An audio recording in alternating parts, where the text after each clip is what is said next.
To talk about HTML and CSS, we need to be able to talk about tree data structures.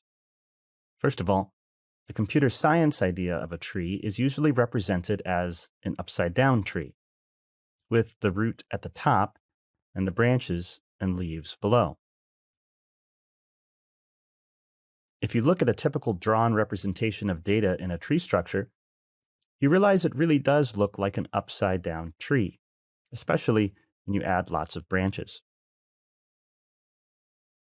The vocabulary used when talking about trees, however, also borrows from a different tree metaphor, that of a family tree. By a family tree meaning a structured upside-down tree of descendants from some starting point back in time.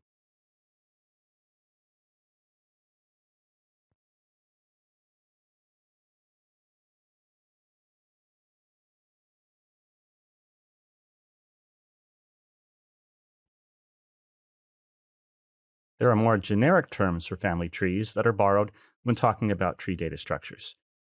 If we focus on the highlighted person, then these are that person's siblings, their children, and the rest of their descendants, their parent, and their ancestors.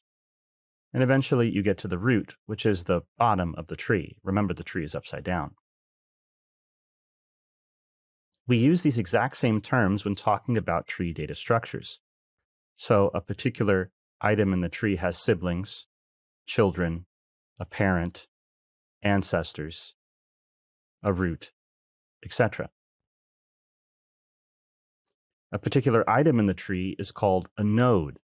So a node of the tree has siblings, a node has children, a node has a parent, and so on. All of these terms are terms we will see again, and they're fairly self-explanatory. Just keep them in mind. You're already speaking like a computer scientist. You're speaking the language of trees.